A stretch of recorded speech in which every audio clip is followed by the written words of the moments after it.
Hello students, in this lesson we will cover the important MCQs from the poem on killing a tree by Giv Patel. Giv Patel is an Indian poet and environmentalist painter. Okay, so this poem is very important. This is a sensitive poem related to nature, environment. Okay, so देख लेते हैं. First question is what is needed to kill a tree according to the poet. इस poet में क्या कहा है poet ने, क्या ज़रूरत है पोएट ट्री को किल करने के लिए. So pulling out the roots entirely, क्योंकि फर्स्ट स्टैंजा में बताते हैं सिंपल जैप, सेकंड स्टैंजा में हैकिंग एंड चॉकिंग की बात करते हैं कि सिंपल प्रहार होगा, फिर चॉक कर दो, टुकड़ों में काट दो उसको, नहीं, लेकिन किल करने के लिए क्या ज़रूरी है, उसकी रूट्स को एंटायरली आप निकाल दें तो ही ट्री आपका किल होगा. Next question, what happens to a tree's bleeding bark. Answer is it heals soon. जब उसमें ब्लीडिंग होगा, उसकी बार्क में, पेड़ को काट देंगे तो जो तने में से कुछ पदार्थ सा बहता है ना, लिक्विड, तो उससे क्या होगा, हील हो जाएगा वो. It heals soon. ओके, जब वो ब्लीडिंग हो रहा है, एक तरह से ब्लीडिंग हो रहा है, तकलीफ है, पेन है, तो वो जल्दी ही हील हो जाएगा. Okay, it heals soon. Where does the root remain hidden for years. कई सालों तक रूट्स कहाँ पर रहती हैं, हिडन रहती हैं. In the earth. Answer is in the earth, earth में, in earth's cave. What is scorching done bye.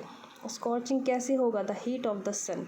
क्यों, जब मैंने लास्ट में, सबसे लास्ट में देखा है ना कि सारे के सारे जो जब पुल्ड आउट एंटायर रूट्स को पुल्ड आउट कर लिया जाएगा फ्रॉम अर्थ्स केव, तो क्या होगा उनका हाल, स्कॉर्चिंग, चॉकिंग, विदरिंग, ऐसे. तो स्कॉर्चिंग कैसे हो जाएगा, द हीट ऑफ द सन से वो सारा ब्राउन में टहनियाँ जो है, जो रूट्स है वो ब्राउन हो जाएंगे, और वैसे ज़मीन के अंदर वो वाइट होती हैं, नमी होती है, भीगी हुई होती हैं. ये है. What is needed to be pulled out to a kill a tree.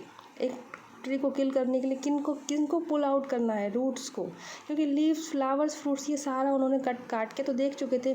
तो पोइट कह रहे हैं आप रूट्स को पुल्ड आउट करिए, तब आपका ट्री जो है किल हो जाएगा. What does a tree absorb in the process of growing.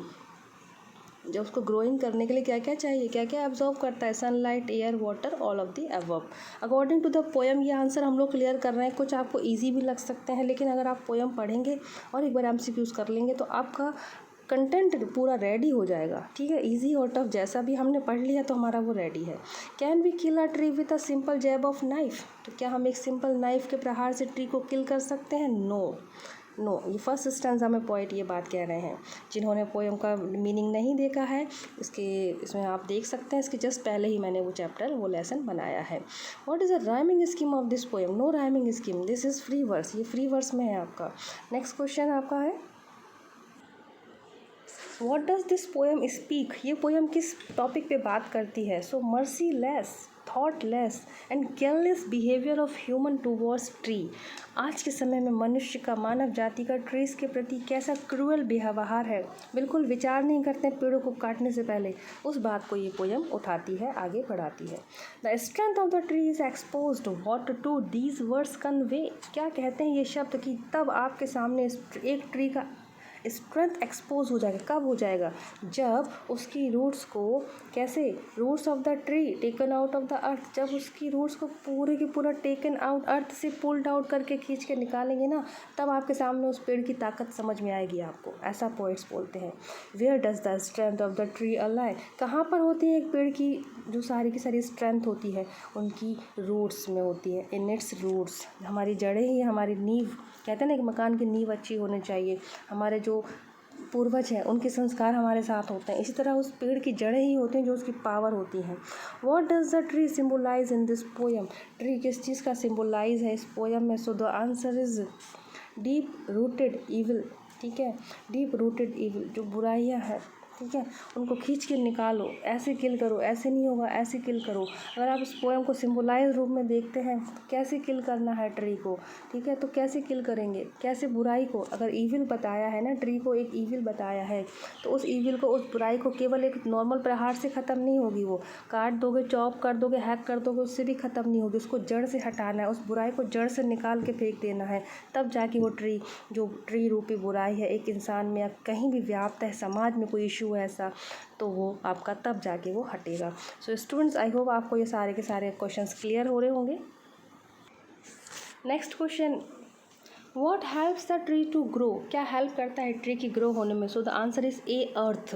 Okay, किसी तरह से भी क्वेश्चन पूछ सकते हैं, where does the strength of the tree lies, उसकी स्ट्रेंथ कहाँ होती है एक ट्रीज की? So the answer is number 3 C, in its roots, उसकी रूट्स में होती है। What killed the tree, tree को कैसे किल्ड किया जा सकता है? स्कॉर्चिंग एंड चॉपिंग, फ्लड से, इररिस्पॉन्सिबल बिहेवियर से, या all? So the answer is A, scorching and chopping से। लास्ट में जो बताया गया ना, जब उसकी पुल्ड करके खींच के निकालना होता है तब। चॉपिंग नहीं है यहाँ पर, चॉकिंग वर्ड है अकॉर्डिंग टू द पोएम, तो यहाँ पर आपका हमारा शो नहीं हो रहा है वो। CHOKING वर्ड है। Okay, snatching and choking, chop word शुरू में है।